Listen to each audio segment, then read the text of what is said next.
So my dear friends and relatives, we're about to begin with the formal opening of the Feminist Delivers Conference and Trade Show. But first I'd like to start off with a round of applause for all of the volunteers and the organizers who have been working so hard to get us here today.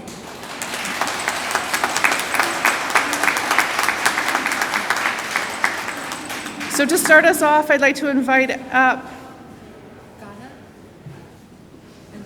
Ghana and Charmaine from Squamish.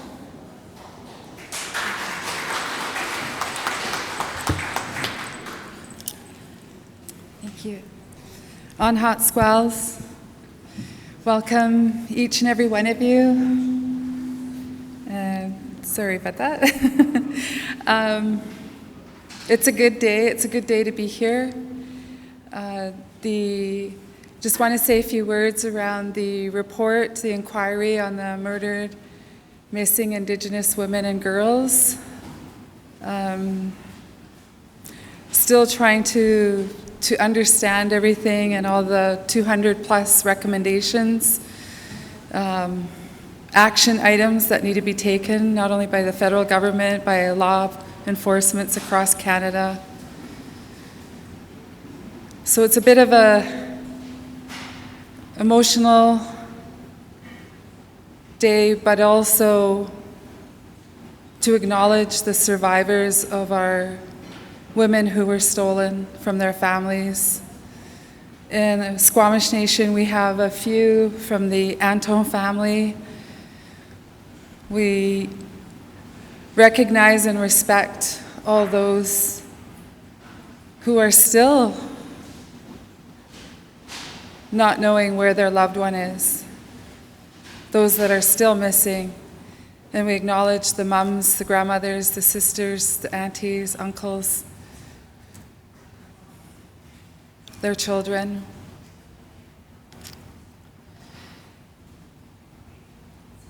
I really want to acknowledge the organizers for bringing us together in the unceded territory of our relatives, Musqueam, Squamish, and Tsleil-Waututh. I really want to sing a song, but I didn't bring my drum, so I'm going to look to my relatives here to share a song after I share a few words. Charmaine does a lot of work, who's right here beside me. She works with a lot of our people, not only on our reserve lands, but within our territory as well, to help them to find the healing and wellness that they need in their hearts and minds. And it's an honor to have her beside me here today. I had to borrow her beautiful paddle vest to go with my red dress in honor of our murdered and missing Indigenous women and girls. There's just so much to think about right now. There's so much going through my head. We are in 2019. We're not in 1919 anymore. And it is really troublesome, not only to see what's happening to Indigenous women, but to women across Turtle Island, around the world. And by being together today and bringing unity here in this corner of Mother Earth, I hold up my hands to each and every one of you. Chenkwa Mantomi, OCM, and have a great, great conference on relations.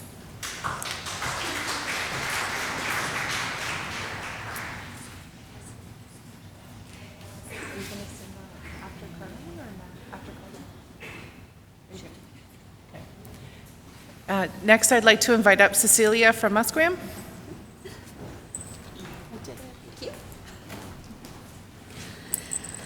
Asiem Nasieya, Anta Cecilia Point, Talitsanatwa, Homasquiam, Amitsap Quapquilam, Natsamat Tashqualowin, Quam Slene. My name's Cecilia Point from the Musqueam First Nation, and I said we're all of one heart and one mind today, which I'm sure everyone in this room knows already. And I welcomed you to our beautiful territory with my beautiful sisters here. And I said we're strong women. Everyone here is such strong women. And as I listened to little snippets on the radio about the report today and the hundreds of recommendations to implement, I never know what I'm supposed to do, how I'm supposed to respond, what is my work here, what is my job. So I asked my ancestors, what are we supposed to do now? And ever since the inquiry was announced a couple of years ago, I've heard women yelling in my head to keep going. And I'm thinking about one of our dear sisters we lost in Musqueam this year, and I'm wearing a bracelet she made for me, and it's got a little jingle, so I always know she's with me whispering, keep going, keep going. You know, our community was hit really badly with the fentanyl crisis as well, which is a result of capitalism, colonialism, and, another way to kill us.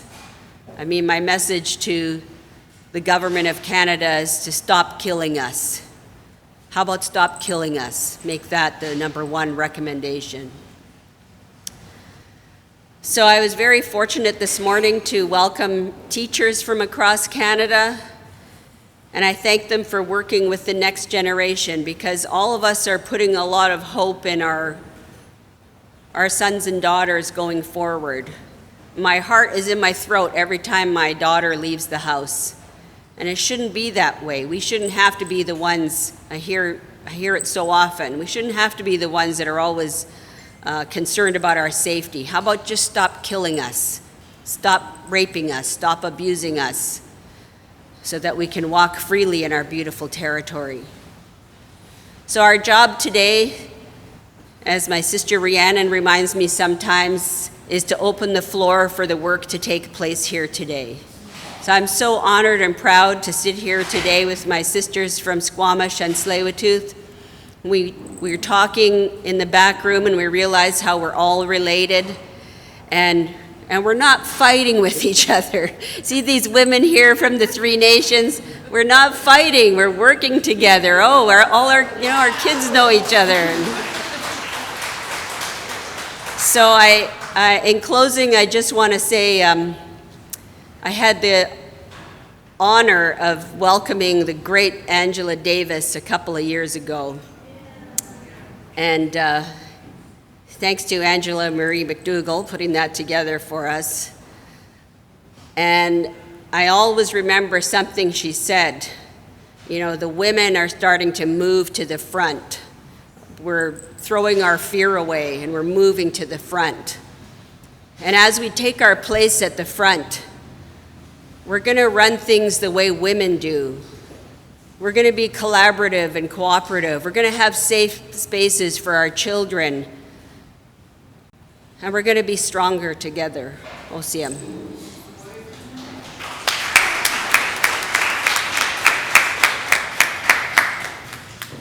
Next, I'd like to welcome up Carlene from Tsleil-Waututh.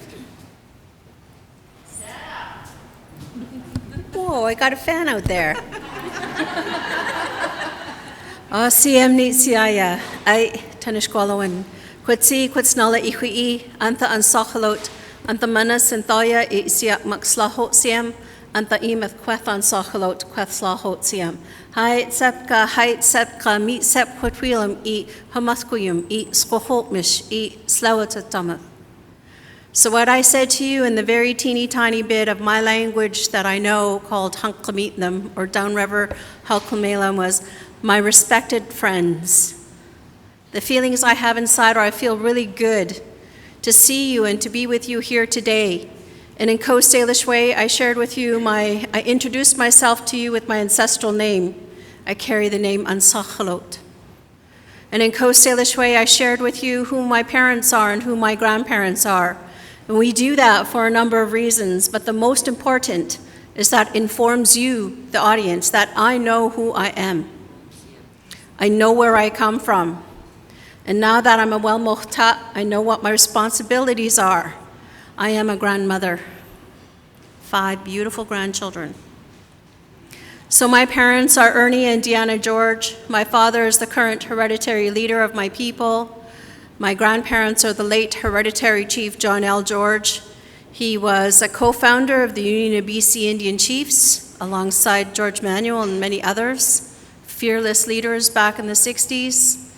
My grandmother is the late Lillian or Dolly George, as she was known to her friends. And I raise my hands, and in Coast Salish way, this is a gesture of welcome.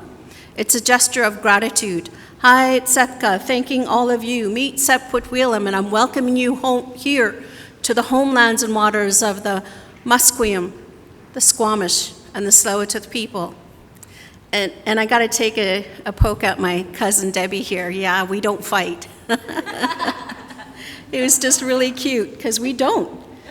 You know, moms and grandmas, when we get together, we know that we have to work together to protect our young ones.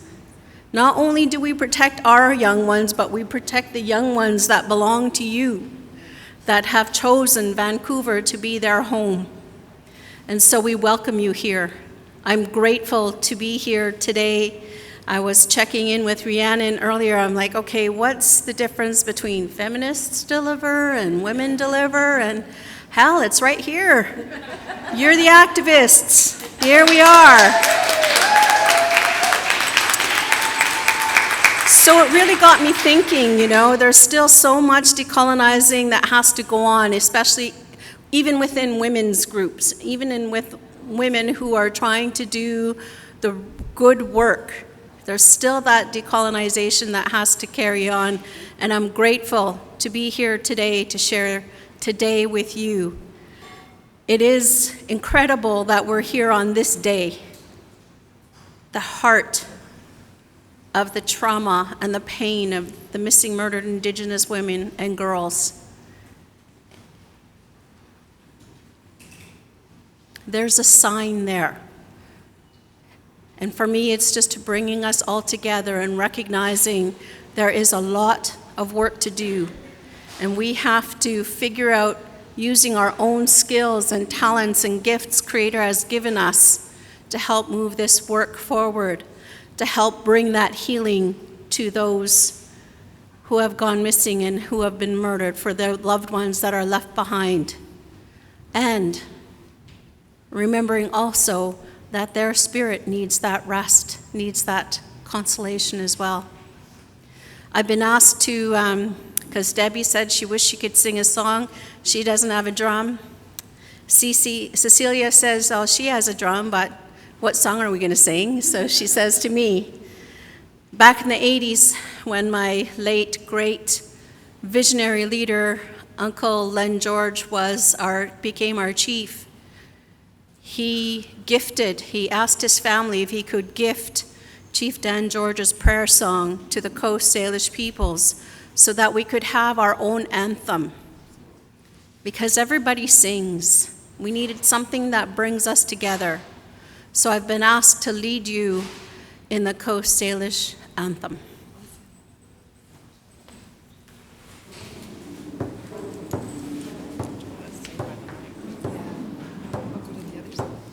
Oh,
Creator, grandmothers, and grandfathers, we give thanks for this day. We give thanks for the circle of family and friends and colleagues gathered here this afternoon. And we ask you to bless us with open hearts and open minds as we carry on with the work placed before us. We hold up to you our loved ones who are in deep, deep grief at the moment, asking you to wrap them in your loving arms and carry them through this day and the next day and the day after that. We hold up to you our loved ones that are afflicted with addictions because their spirits, their minds, their bodies, and their hearts are in such trauma, asking you to wrap them in your loving arms, wrap them in your blanket, and carry them through this day.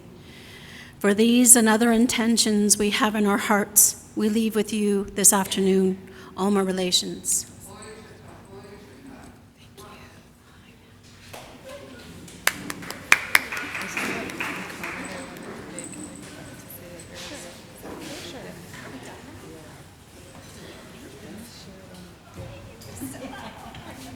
We just have one additional comment. We're being all decolonized today. I just want to say one thing.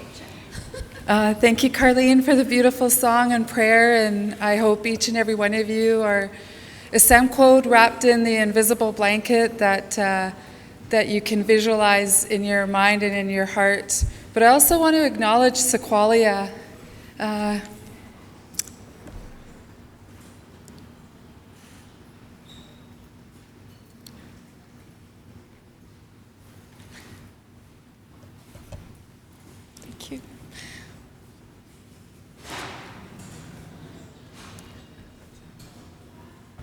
My understanding is Sequoia is there for so many people, whether they're Squamish or not. She's there to share her good words, her teachings, her song from her ancestors, our ancestors. And when we came in earlier, I heard her singing, and it just really touched my heart to know that she's here. We worked together for many years, and I just want to acknowledge her strong leadership, and her daughter Jojo as well, who works with the First Nations Health Authority. And this is what each and every one of us are talking about, the strong women that are in here today and the ones that are not here. These strong women we hold up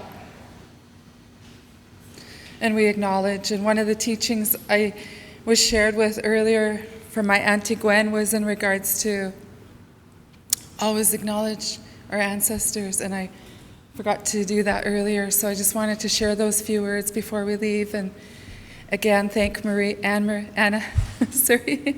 Marie McDougall. My mom's name was Marie. I don't know why it was so hard to say that. But Angela Marie has been amazing support for so many people as well. And I'm just so grateful. Everyone that's in this room, when I look around the room and I see some of the people that I do know, Melanie Martin, our MLA that was just here, the minister. There's a long list, but there's also a speaker that's coming up after us. So I just wanted to share that, and thank you, OCM.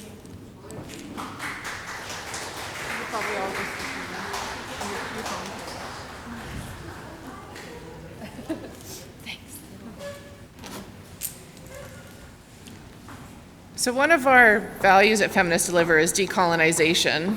So because of that, I don't have any speaker's notes. So we're just going to go with the flow and see what happens. So thank you, Deborah, for that nice transition. And thank you to our three matriarchs for being here today and making sure that you brought those voices and those ancestors and did all that great work for us today. It really touched my heart to have you all here with us today. So OCM. And Sequoia, you were on my list to next. So I raised my hands for you for so willing to be here to support people. So just a little bit of housekeeping in this corner room here. There's going to be support from knowledge keepers and elders throughout the entire conference. There we go, give a wave. So they're not sequestered in that room though, so they are free to move about the room. So if you do go in there and there's no one there will be a volunteer that will go and get somebody for you. So that was something that was really important to the organizers, that we're making sure that we're having some very heavy conversations over these next 4 days. And the nature of being a feminist in this patriarchal world, was really acknowledging the wear and tear that takes on our heart and soul. So we wanted to make sure that we were taking care of everybody. So if you do need a moment where you might need to be brushed off or smudged or just have a hug from an elder, there's space there for you to go and to get some support. Washrooms, universal washrooms are back down that way if anybody hasn't found them yet. Those are some pretty amazing accessible washrooms. And for those who have joined us and missed my earlier introduction, my name is Rhiannon Bennett. I'm from Musqueam. My mother is Joan Bennett. My father's Norm Bennett. My late grandfather was Smokey Wilson, and my late grandmother was Lucille Wilson. And my late great-grandparents were Emma and Mike Wilson, and I'll stop there. Our next speaker, are you ready to go? So Melina, I don't have a bio or how to introduce you, but I'm sure you will introduce yourself when you get up here. Yes. So we are in such a treat to have Melina here with us today. I've had the pleasure of knowing her for many years now and following the great work that she does. And she's always such an inspiration, the way that she is a matriarch leading and fighting the good fight. And I just have so much gratitude for all of the work that she does and the amazing places that she's able to bring our voices.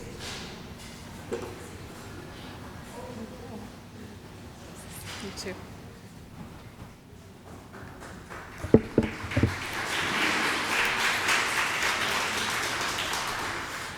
Tansegwakia, Nia Melina Laboucane Massimo, Nia Nihiao, Kinaskumtanawao. It's such an honor and privilege to be here as a visitor on Coast Salish territory, and it was so beautiful and amazing to see the women of the local host nations welcome us in such a good way, and I'm always inspired and so I feel so much love for the women here. They're always so welcoming and so caring, and it just makes me feel really happy to be here on their territory and feel very welcome. So hi, thank you, Rhiannon. As I said in Cree, my name is Melina Laboucane Massimo, and I am Laboucane Cree from Northern Alberta.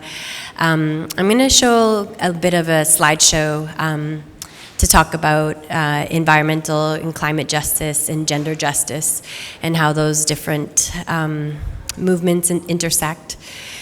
But I always like to start with prophecy and with our teachings and with grounding in us in who we are as Indigenous people.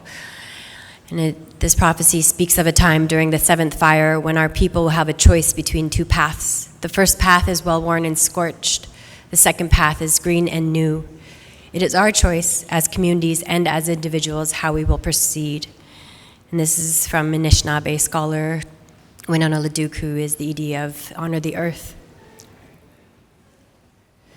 Just to give you a basis of who I am and where I come from, I am Nihiao, so Cree from the Boreal. This is my kukum in the left side before she passed away. And my dad actually up in the top corner, who was hidden from residential schools and hidden from the Indian agent that would come into our community and take all the children, just like they did with every other Indigenous community across the country. And he was hidden until he was 9, and he went into day school when he was 10 and just started learning English then. So he was raised on the trap line and learned a lot of stories. So he's a story keeper in our community. Where I was born is in Peace River, so you can see the purple blotch is that's where I was born, and my community is about an hour away. That's our closest store, hospital. And it's in the middle of the tar sands. Who, I know there's people from in and out of different parts of Turtle Island. Who's ever been to Alberta? Okay, well, that's pretty good. Who knows about the tar sands? Okay, cool. When I first started working on tar sands issues almost 12 to 15 years ago, a lot of people didn't know what tar sands meant. People thought I said this thing, Tar Sands and Jane, like Tarzan the movie. And so I was like, wow, we're in a big trouble if we don't know what the biggest industrial extraction zone is in the world, which is our homelands in the tar sands, 141,000 square kilometers. So it's one of the biggest devastation areas, and the reason why, Canada won't be able to commit to the Paris Accord or the Kyoto Accord and have reneged on all of these agreements to essentially save our mother and our planet. So it's a huge devastation, and we've held multiple healing walks and prayer walks in and around our homelands to bring about awareness, but also to really pray for the healing of the land and the water. So you can see right here, it's a sixth of Canada's fresh water supply, so it's really crucial in the era of climate change, where we're seeing right now, my family's been evacuated from northern Alberta, where the high level of fire is, because we're just south of there. And, a lot of people talk about climate change and the fires, but we also don't talk about how there's millions and millions of cubic liters of water being taken from underneath of us every day. And so that's also leading to a lot of the devastation of our homelands, the drying out of essentially our aquifers and the water sources. So that creates the crispy feeling that I think a lot of us have been walking on Mother Earth, where we go walking now and everything feels crispy. That's the way that it feels to me, because I remember what it felt like when I was, as a child, in the horse and wagon, going out into our homelands, where it was lush and it was green and it was really pristine. And there was no coincidence why it was pristine. It was pristine for a reason, because we were stewards and caretakers of our homelands. And so what we're seeing right now is local extinction or extirpation. You can see the woodland caribou and the moose that our families are dependent upon. The woodland caribou will be locally extinct within our lifetime by 2040. So, and my dad, who's a hunter, I grew up on moose meat, and the amount of contamination that a lot of the animals are eating from, it's kind of in their bodies now, in the animals' bodies, and then we're also consuming those. So increased elevated rates of cancer. You can see a lot of water being used for just a barrel of oil, 3 to 5 barrels. And that's also creating devastation in the water. The top picture you can see here is actually not water, it's actually a tailing pond. It's actually toxic sludge that we took flying over, taking pictures of these tailing ponds, but that are just basically the runoff from producing tar sands, and it goes into the Athabasca River. You can see many communities fish. So these toxic tailing ponds are cyanide, mercury, lead, polyaromatic hydrocarbons, and amphetic acid, so a lot of carcinogenic toxins that are just leached into our waterways and also into our air. And that's, we're at what we say the I guess ground zero, but then many communities, as well as many of the nations here that have stood so defiantly against the Trans Mountain Pipeline, as well as the refinery communities and the natural gas communities, all of these types of infrastructure to support this type of what we call cultural and environmental genocide, which is encroachment, contamination, and destruction of our territories, which is resulting in a loss of culture, our ability to prey on the land, our ability to be who we are as Indigenous peoples, living out our customs, being able to make moose meat, where my dad is finding yellow meat, so we can't eat things like that, or finding tumors on the fish. These are the types of industrialized landscapes that are being replaced in our homelands. The bottom two are from my territory, the top is from the Athabasca region. So massive oil spills, which is what we don't want to see here in the West Coast, in Coast Salish territories, and it's a devastating experience that unfortunately I and my family were exposed to, breathing in toxins, not being able to breathe. It's intense to experience these types of things. I wouldn't recommend it. And a lot of, just like many of my family members and a lot of other people right now being evacuated for the fires, my family wasn't evacuated for the oil spills, so they were actually breathing in the toxic fumes, breathing in chemicals that were making them feel sick. So my auntie, who is teacher in the school for 35 years, who teaches Cree, she texted me saying, our eyes are burning, we can't breathe. And so these are the types of things that our communities in Northern Alberta are dealing with, and the children and the elders. So for me, a lot of what I've been talking to with my friends is, without truth there can be no reconciliation. And when colonization has not ended, then we're continuing this neo-colonialism through resource extraction. And so for me, the word reconciliation is a very difficult one, and I think a lot of people have issues with it, because a lot of times many people think that, that's been done, or I don't have to engage, and we're actually the very first steps, just like we are today in the very first steps of the Murdered and Missing Indigenous Women's Inquiry, where just an acknowledgement has happened, but there's a lot of healing that needs to be done leading up to what we would call reconciliation. I also think the connection between, for Indigenous peoples, it's really easy to make the connection between violence against women and violence against the earth, because we've seen the colonial values of patriarchy and capitalism exploiting the land and exploiting our women from day one. We've seen our women from day one being, just like the land, being pillaged and raped. It's not a new history for us as Indigenous peoples. And so I think, sometimes it's interesting, sometimes non-Indigenous people don't really get why I talk about murdered and missing women a lot, as well as talking about violence against the land. But for me, these are one and the same. And my sister being one of the murdered and missing women, her case being unsolved and listed as suspicious, she was found dead 6 years ago.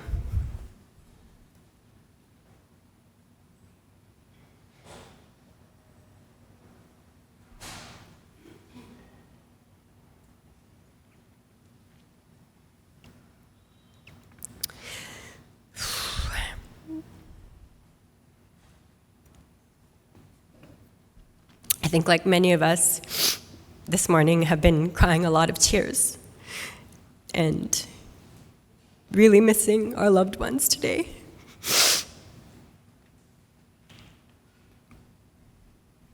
And I can definitely say that's the case for my sister Bella.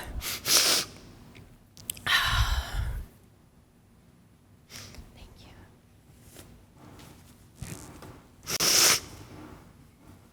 This inquiry brings up a lot for our families. This inquiry, I think, doesn't necessarily give us all the answers, but it's a good start. It's never going to bring back my sister, and also I don't know if it's ever going to solve her case.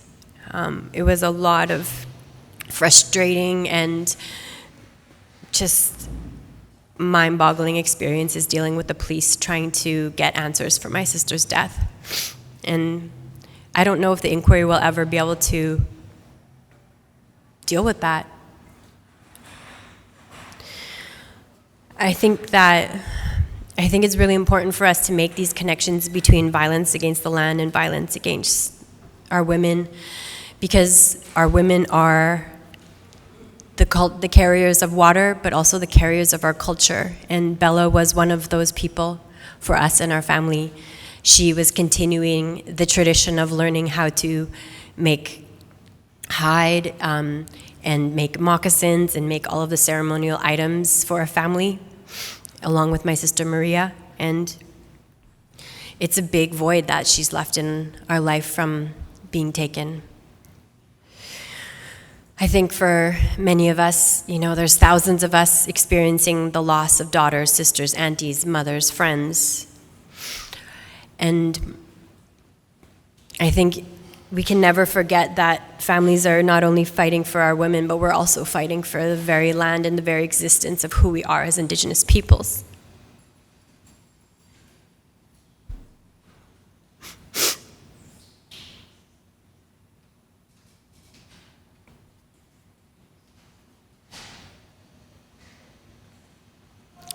It's a very different reality when you come to Northern Alberta.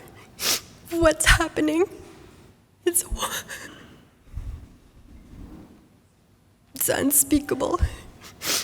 how the Mother Earth is being treated and how our women are being treated along with it.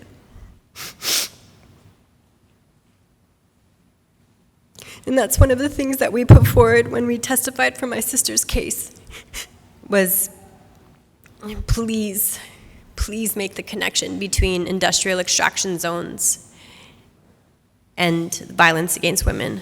And I'm happy to see that that was taken into account in the report today. I think for me, a lot of my grief to dealing with my sister's case, to dealing with also the destruction of our homelands that we know will never be the same, is really trying to build what a just transition looks like. And I think that's for us, because so much has been torn down in our communities, in our families, across this country. The social fabric of our societies, the governance structures. So much has been taken, and now we're rebuilding that back. And that's what makes me so grateful to see other women standing strong, other women being fighters and protectors. And for me, part of what I want to build is rebuilding our communities in ways that really empower our young ones to see a new future, to see a better day. Love you.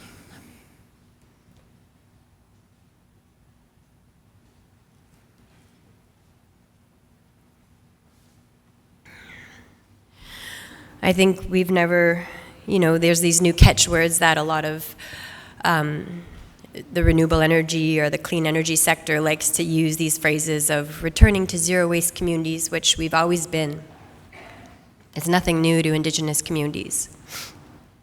But I think it's also incorporating renewable energy models into Indigenous communities, ones that empower and educate our young people and create energy literacy. Because I think one of the reasons why we're faced essentially with humanity's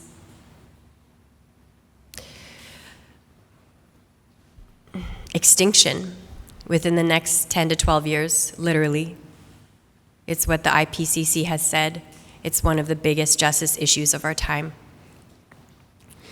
Is that if we don't create energy literacy within our communities, it's one of the reasons why we'll continue to deal with climate change day in and day out.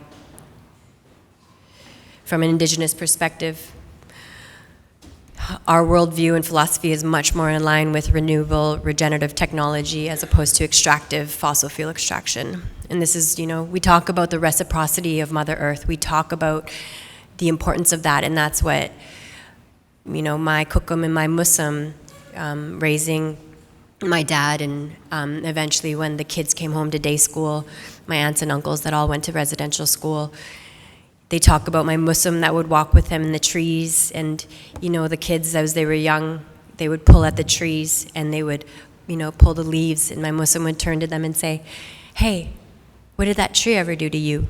That's your brother, that's your relation, that's your sister, you're related, don't hurt that tree." And so I think bringing back the reciprocity of our relationship with Mother Earth is so needed in this society that we live in. And also a part of my work as a fellow at the David Suzuki Foundation is exploring the connections that exist between Indigenous knowledge and climate change and climate science. That's my kukum with her drum.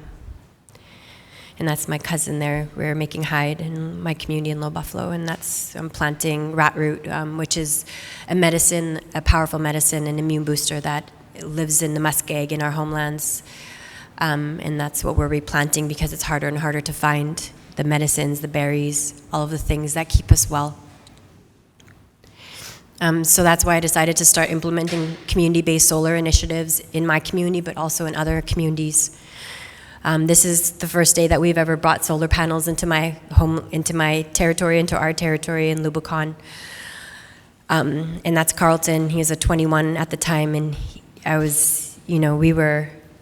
we started building this project that's a 20.8 kilowatt system that powers our health center, the first health center that we've ever had in our community. We just started getting running water 5 years ago in my community, and new housing that we haven't had for 40 years plus. And so this new health center that actually has trauma-informed counselors in the health center, this is what this solar project's connected to. This is all the young people and the older people from the community, the ones that that have trades, that we built this project from the ground up. This is the final installation. We had a solar launch, a solar feast, and a ribbon cutting ceremony where a lot of the 5-year-olds at the time who will see this project that is right in front of the school, producing energy right in the middle of the tar sands for the community. Is something that for me, I never have had kids yet. But I never knew what it was like to cry tears of joy, and it was interesting having tears coming down and being like, whoa, these aren't sad tears, these are happy tears, because I was so happy that this is what our community said that this is what we want for our future. This is what we want. We don't want the continued imposition of colonial extractive projects in and around our homelands, and this is what we want. And so from that project on, I'm going to show a quick video to end, but if you want to watch more about this project, I won't have time to show. What time is it? I'm going to show another video, but if you want to see this, the video of this first project, just go to Laboucane Solar, Lubicon solar.com, and there's a video about this project that you'll see of us building this project in the tar sands. That's called a Just Transition. And another project from that, I just actually finished filming a TV show that actually documents renewable energy projects from coast to coast to coast, showing communities actually empowering themselves and building projects, having champions from their own community, not the outside, again, coming in, but actually it coming from inside the communities of building projects. And this will air on TV in the fall. It's called Power to the People, and you'll see more come out as the summer goes on of us releasing more. But we just went to 26 locations across the country into 14 Indigenous communities, Tsleil-Waututh here being one of them, to talk about their energy sovereignty and legal sovereignty that they're implementing in their homelands. And so there's another, so I've implemented 3 solar projects, one that's actually standing in the path of a pipeline right now, actually 2. And you can check out that video. It's called Solar Panels in the Path of the Pipeline.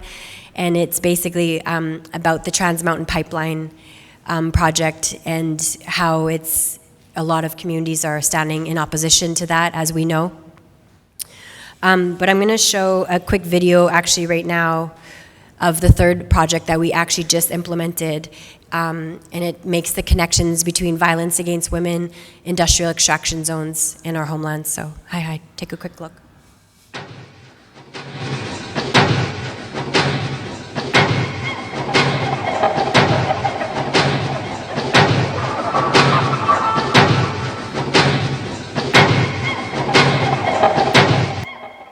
The mobile solar unit is really important because it helps the tiny house warriors be able to power their electronics when they're on the front lines to be able to protect themselves. Hi everybody, I'm here back in Blue River in my beautiful, beautiful homelands. I'm Sukwatmuk Ulu, and you can see right here at the entrance of our Tiny House Warriors village site, we're here, we have 4 of our tiny houses.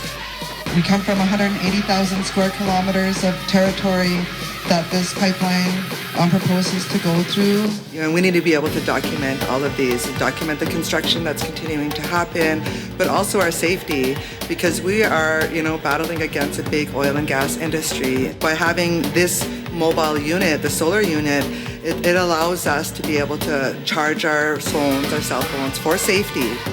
We're right now in Blue River. This is the area where the proposed man camp is. So man camps unfortunately have brought violence in and around Indigenous communities and violence towards women. We've seen this repeatedly. We're out there in the bush, pretty well isolated. We've already had racist residents, we've had people, targeting us, coming and threatening us, we've even had gunshots. I'm here at at the Get 'em Down camp at 44.5 kilometer on Wet'suwet'en territory, where we were invaded on January 7th. We are the most over-policed and underprotected. Why do we have thousands of women on these murdered and missing Indigenous women databases? We are a target. As a community member that's lost my sister, it's really important that we do not have violence against our women, and we do not have more murdered and missing Indigenous women across this country, especially in resource extraction zones. If we continue to extract tar sands, we're going to see it as game over for the climate, especially the next biggest mine, the mega mine called Tech Mine. It doesn't matter how much consultation happens with the federal government or this pipeline, we've already said no. It's important for us to build the solutions and the type of energy that empowers our people, that empowers our community to make the transition now. I'm here today asking for people to continue to support us as we protect our homelands. Protecting the land and protecting our women go hand in hand.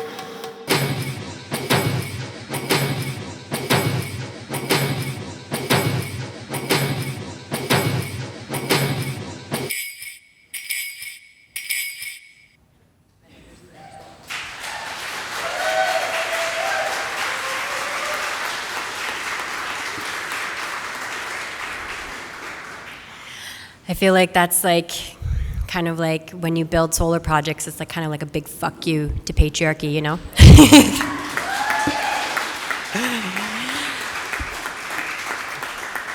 That's how I feel anyways, but yeah, but I think, you know, today's a really hard day for all of us. I know a lot of people like myself, I had to stay home this morning just to like get out all the tears before coming here. Just to listen to the live stream and to read some of the report. And I think, you know, we're in our initial steps of how to heal and protect our women, but also how to heal and protect the survivors, the family members. I think that's a hard one for a lot of us to do, because I think for me, a lot of my way of dealing with the grief of my sister's death was just trying to find answers, just working as hard as I could, and that was my way of dealing with my grief, of hiring a private investigator, of getting a lawyer, talking to the media, dealing with the police, and I think that's what a lot of family members have to go through without the support of a lot of people, because a lot of people don't necessarily understand what it's like, but. Gosh, am I ever grateful for the people that do stand with our families. I have to really, be so thankful for all the people that stand with our families, that give us the support when we need, that bring us the medicines, that help us go to those testimonies, that give us the legal advice. There's so many amazing Indigenous women and non-Indigenous women that have stood with our families, and I really have to hold my hands up to those women, because I really couldn't have been able to get through that without them. So I just wanted to acknowledge that in this room, because I think it's really hard for people to know how to support sometimes. I think before my sister passed away, I probably wouldn't have known how to best support either. So I know we're all learning in this way together, but I really feel like the future really looks like self-determination through energy sovereignty, food security, healing the land and healing ourselves, healing from our trauma to not perpetuate our trauma, and also bringing back the value placed on the lives of Indigenous women, truth-telling and decolonization. But that's all I have for now. I think we have a little bit of time for Q&A, but thank you so much for listening to my story, and thank you so much for being here today. And hi.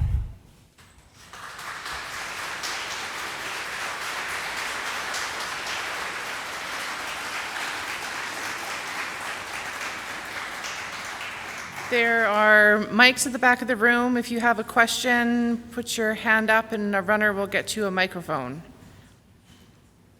Any questions? There's one at the front, run to the front. Here comes the microphone, she's coming around the corner. Hello. Hello? Yep. There you go. Sorry. Hi. I was wanting to know how much it cost to make that solar health center and how long it took and how much money do you save so that you don't have to pay Alberta Hydro and you get it from the sun electricity. Thanks. That's a good question. It's a nice technical question. It took me about 3 years of conception. So I started thinking about that project in 2013, fundraising in 2014, and then we implemented in 2015. It's a top-of-pole mount system, so it actually cost roughly around $65,000, but that's because we built it on these really big pillars because it's so close to the community that we didn't actually want to put it on the ground. Ground-mounted systems are a bit cheaper because we didn't have those really big expensive beams. Those were a lot, just like 10,000 themselves. But you can do ground-mounted systems or roof-mounted systems, which usually are a little bit cheaper, but because we wanted to keep them high above in the sky, away from the kids wanting to maybe use them as slides, so we kind of wanted to keep them up, and so we just spent a little bit more. So I actually just fundraised. It didn't actually take corporate or government money, just took philanthropic money and got some funds from celebrities like Jane Fonda, but then also we got some money from Bullfrog Power, which is a renewable energy company, and so basically the way it works in Alberta, which is different than BC Hydro here, is that we're a privatized grid. So we actually get credit paid back onto our bill, and so I'm actually just in the process of getting a study done to see how much we're actually saving, because right now it's a little bit difficult to understand the different crediting because for us the amounts go up and down for how much we're paying for energy every day because it's privatized in Alberta. Does that answer your question? Hi.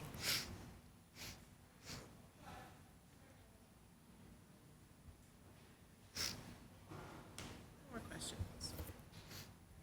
Last call for questions. One more. Look. More than a question, it's just that I want to say thank you very much for your presentation. It was very articulate, and I love what you're doing, and I'm just really, really happy to know that there are other solutions, and just keep on doing the good work. Thank you. So I just want to raise my hands in respect and gratitude for you being here today. And I know it's a tough day to be here, and I really appreciate you coming and finding the strength to come here and share your story and to inspire all of us. I'm really grateful for that. And just a gentle reminder to our allies in the room just of how hard this day is for Indigenous people.